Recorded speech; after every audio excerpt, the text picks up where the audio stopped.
Hello and welcome to this month's podcast from AMSYS Training. Today we will be given a brief introduction to the command line in OS 10.6 and how we can navigate this and perform basic tasks. The easiest way for us to access the command line is through the terminal application, located in Applications and then Utilities on our hard drive. The first command we are going to look at is the ls command, which allows us to list the contents of a directory. As we can see from this example, by typing in ls, I can list the contents of the folder I am currently working in. By using the option -a at the end of the command, this will also allow me to view hidden files not normally seen through the graphical interface.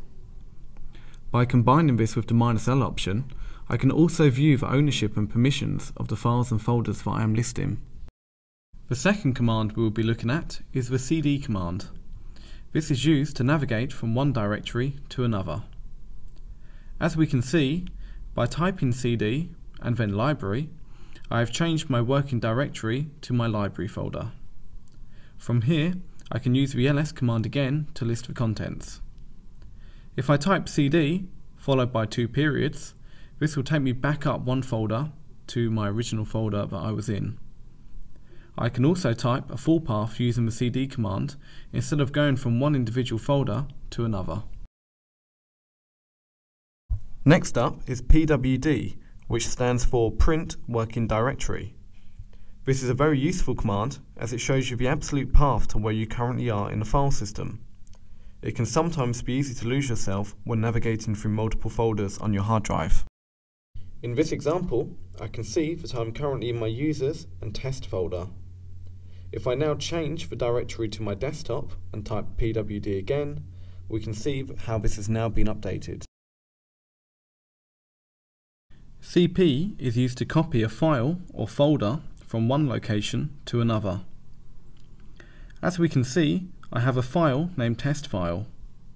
If I copy this to my home folder, as indicated by the tilde, I can then navigate through to my home folder and list the copied file. We also have the -r option, which stands for recursive. I can add this to the end of my cp command to copy both a folder and its contents.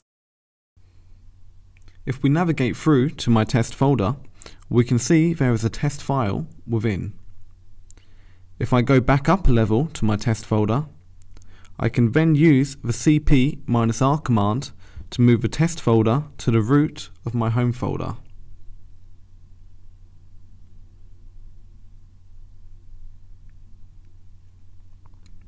If I now navigate to the root of my home folder, I can now list the test folder contained within. The mv command is used to both move a file from one location to another, or to also rename a file as well. If I list the contents of my home folder, we can see that I have a folder named test folder. If I now move this to my desktop folder using the mv command, and list the contents of my home folder again, we can see that this is no longer there. If I now navigate to my desktop folder and list the contents again, we can see the test folder has now appeared. The rm command is used to delete files or folders. As with the cp command earlier, if we want to delete a folder and its contents, we would need to add the -r option to the end of this. If we again look at our test folder, I can simply type rm-r test folder, and this is immediately deleted. Please note that there is no undo or trash can. This folder is now deleted unless I use data recovery tools to retrieve it again. The touch command is used to either update an existing file's modification date, or to create a blank file if it does not already exist. If I look at the current folder, I can see that it is currently empty. If I now type touch and test file, we can see that I have created a blank file in my current location.